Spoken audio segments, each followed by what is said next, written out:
I did have a bit of an issue. It was going all good, and I really started getting some temperatures going. Threw a lot of wood in today. I don't know if you can see in there really. It's burning nice and hot in there. Temperature gauge, I can't even tell how hot that is in there. But all of a sudden I started getting smoke out right around here between the board and the cement. So I went and was trying to get this front board off, but it's really hard without flipping it over because the screws are into the bottom. So I just ended up breaking the two front boards off. I thought I had just dropped little coals down there when I was stirring and stuff and was starting my form on fire. Well, that wasn't exactly the case. Turns out I have a hell of a void. I thought I'd packed this end pretty good, but apparently I didn't, because there's a good void in there.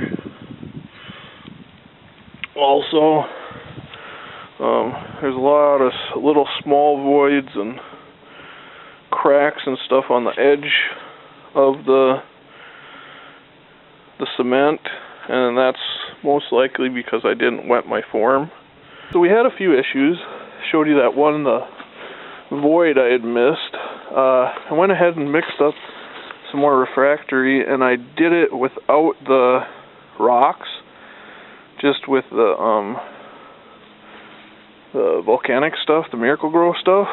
And actually, it was easier to mix, and that's what's here on the front.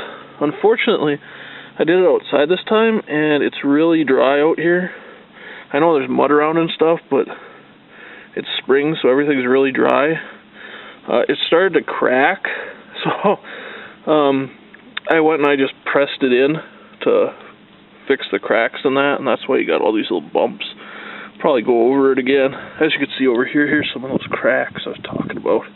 That's because it's so dry out here. I just pushed this in with my hand while it was still pliable, and then just put a bag over it, and that seemed to work. I'll probably go over this again at some point, but at least I filled in that big void. The void was all the way into the metal, like all this far across. Like basically this end of the pipe was showing all the way down to the curve, so I was losing a lot of heat there. Another thing is they make these double 6-inch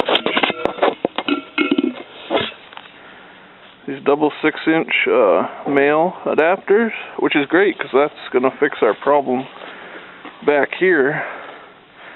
You know, you'll have your elbow, which then you're going to have a female, and then you just put this on, so then your stovepipe's going the right way.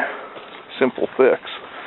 And you know they made them, so that's great. So basically, I'm probably just going to go with this sitting here. And what's nice is you can use a standard coffee can as your cover. Just put a hole in it if you want to run it with a coffee can. They say like a 1-inch hole is all you need for air intake. So that works really slick. There you go. Acts as a nice little feed, you know. So I burnt about, I don't know, a log maybe a foot by 6-inch total. Maybe a little bit more than that. In test burns and whatnot. Maybe a paper sack full of paper. There's the ash. Pretty darn clean. There's not really any big solids in there at all. Really nice complete burn. And here's the outlet. You can see there's a lot of paper that went through. So burning a lot of paper the one day. Another issue I found is moving this back and forth in and out of the shed. Just the movement, the bouncing and stuff caused this to come loose. This cement does not hold that well. So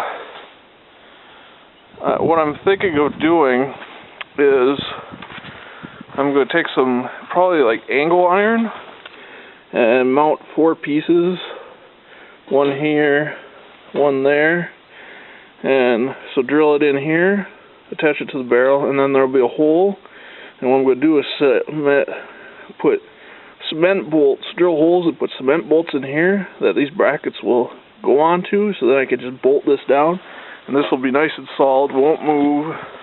Of course I'm not going to be moving this in the future once it's set up, but what if I'm working and I run into it on accident, bump it with something, then you fuck up your whole stove, chance of fire, blah blah blah. So you want this to be solid. I haven't really seen any designs tackle that, so even in the one guy who builds a lot of these, he accidentally leaned against the one he was building and broke his cement seal to the barrel and screwed up his burns. So I think this is a really good idea to really attach this to the burn chamber and whatnot. So I was thinking I'd also take this barrel off and show you the inside after these test burns, and take a look at the heat riser and see how that's all going. It's kind of interesting. I haven't looked yet, so we'll do this. Okay, I'm going to take the barrel off now. It's a little windy out, so this is probably going to make a mess, which is fine. I'm going to have to clean this all off to reset the barrel and that.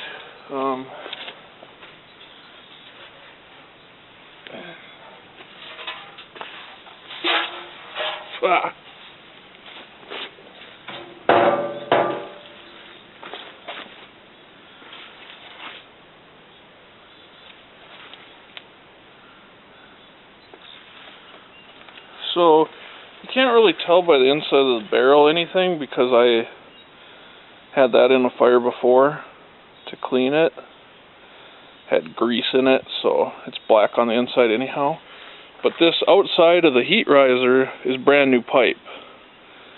So to give you an idea of how clean this burned, this side here, there's just a little bit of liquid, and just moisture buildup from being outside. Not very much soot or anything. It's kind of cool. You could see how the heat traveled right to the hole, kind of looks like. See, the soot is on that side, basically. There's not much soot on this side at all, but there is ash all the way around evenly. It's interesting.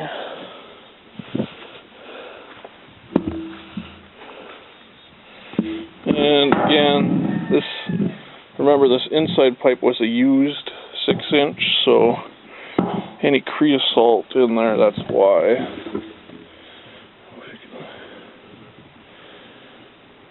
See down in there.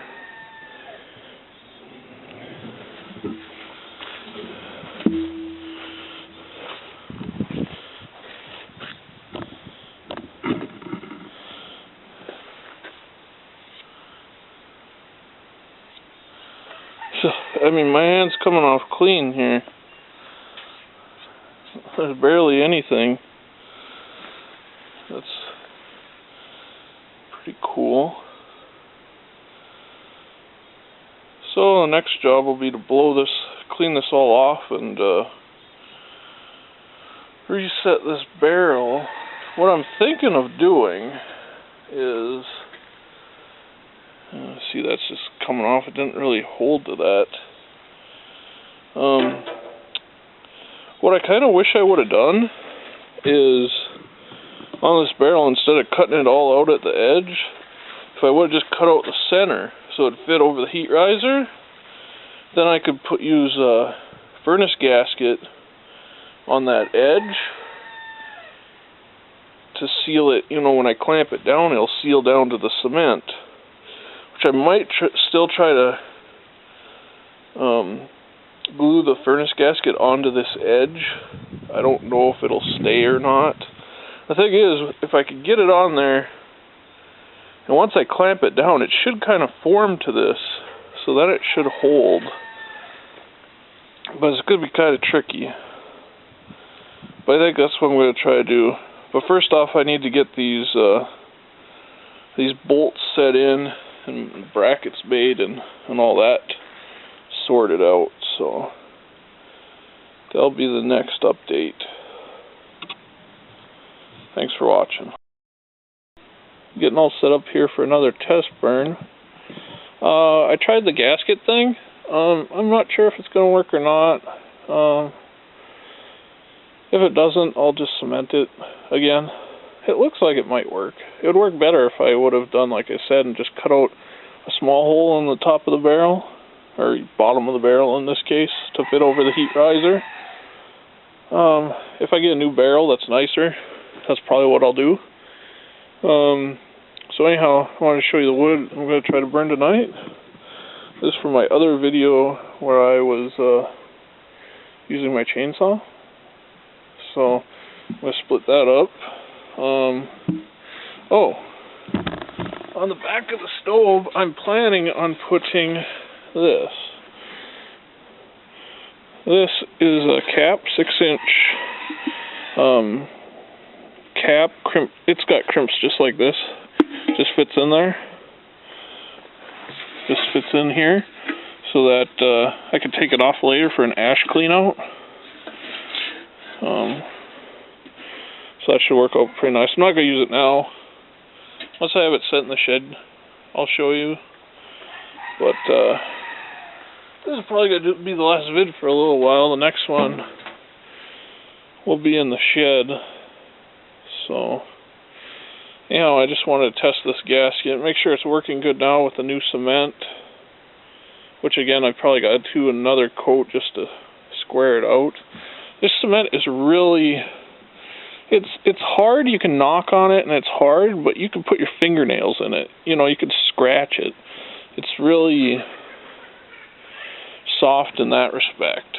And, you know, I kind of read that it would be like that, but I'm not super happy with it anyhow. I'm going to do some more research and see if I can find a different mix. And the mix without the rocks in it looks a little bit different, so maybe that's a little bit better, but I think it's that silica sand that really makes it powdery. So I don't know, I'm gonna have to do some more research and see if there's a little bit different mix that'll make it better or not. But for right now, I'm gonna split this, and I put bungees around the log so that it's easier to split. I'm just gonna do it with a hatchet, but still.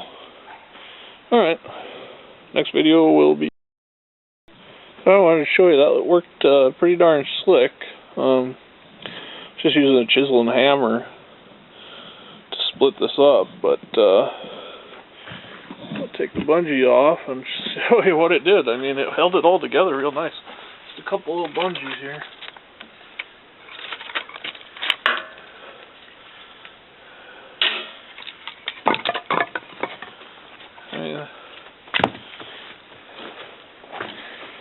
That doesn't make it easy. I don't know what does. That is a slick...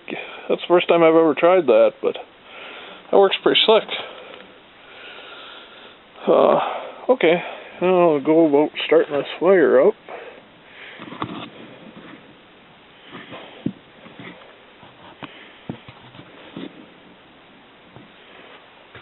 That was a few small chunks there already. Alright, I'll try this again. I found some little piece of 2x3 and some newspapers. Should be in much better shape, I would say. 2x3 was stored in a shed, so it should be good and dry.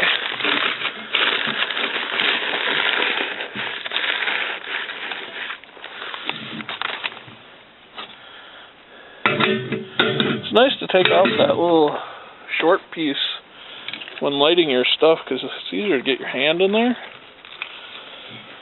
and also easier to... Something warm in there. Get your newspaper.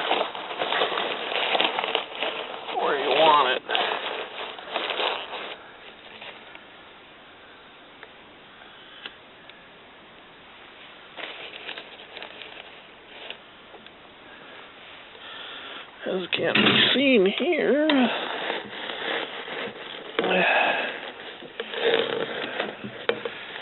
So it only really backdrafts if you plug that tube. You gotta keep that tube open so that it can draw.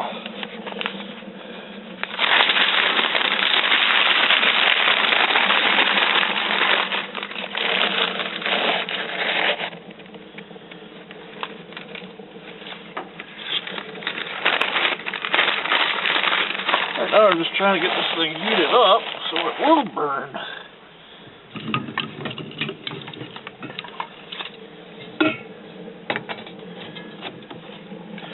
See, I got these split up pretty good, so hopefully they'll start real easy.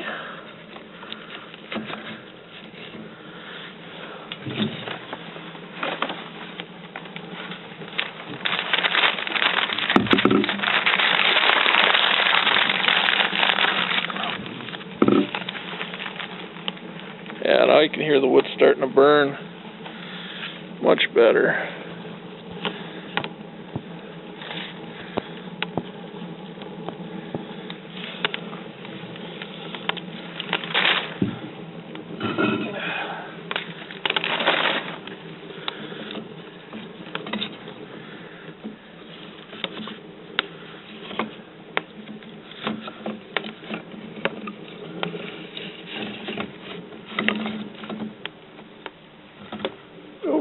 Don't get burned.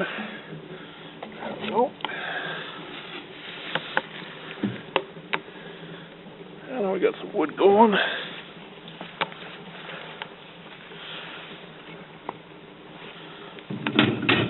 Found a little piece of that shitty stuff I've been doing on the last test fires too. I'm gonna cut that up. Throw that in there.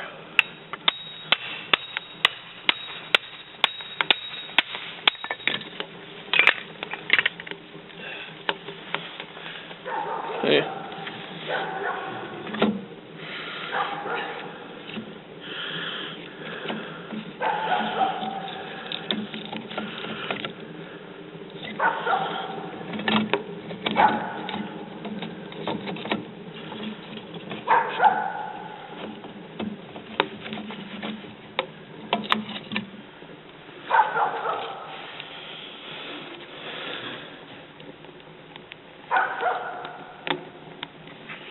Now we got it starting to burn pretty decent there.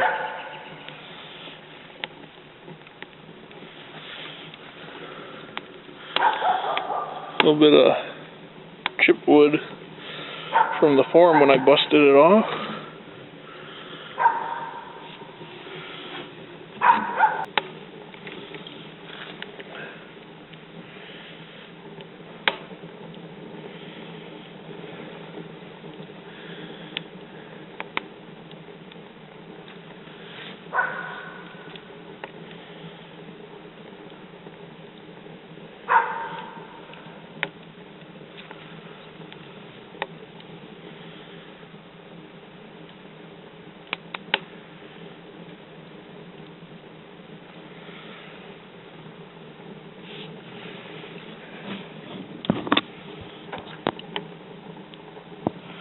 Oh, we got her burning good. You can see pretty much clear smoke. Just a little bit of color to it.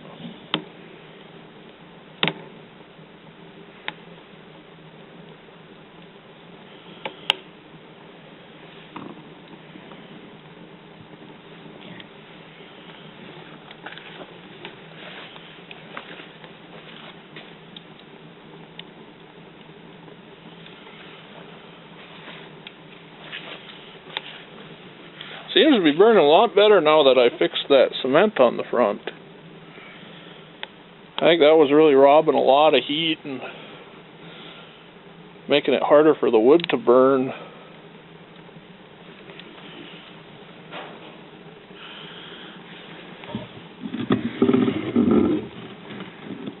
I don't know if you can really see in there. It's a pretty good fire going. That would be the question of is if I could put a hole in one of these coffee cans and stick it on and see if it still burns. I think I'll go and see if I can pop a hole in this.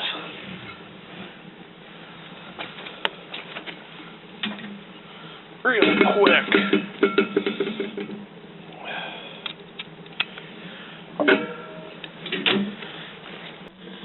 Alright, I'm back. Oh, looks like we got some smoke back here.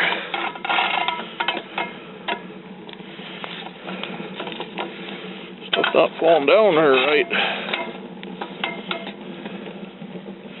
That's where it'd be nice to have the cover. You're not going to probably have that problem. There we go. Well, let's do some temps. Well, the top of the barrel my thing will not even do, which is, so it means it's over 300 degrees. Side of the barrel, right where the green light is. 270 degrees. Bottom of the barrel, 190-ish. Check the back side.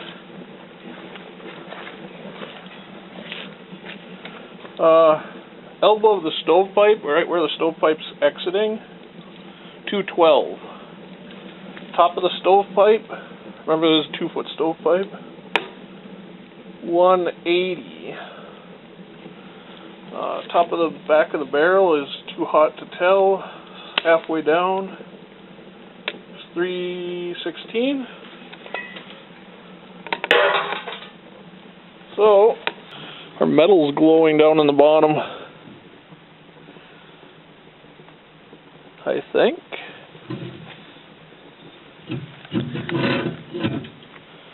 The smoke coming off of here is not that hot.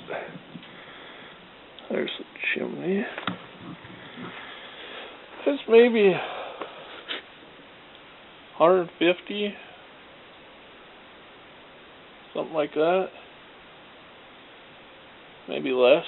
I'm not sure what your human hand can handle, but I mean, it's not that hot. I mean, that's from a rip-roaring fire, so that means all your heat's in the barrel and coming off the barrel. Not a lot going out your chimney. That's definitely good, and I can see why these are efficient. You get 20 feet of stovepipe in a bench, you know, made out of dirt, and it's going to store all that heat, you know, from that stovepipe. So, yeah.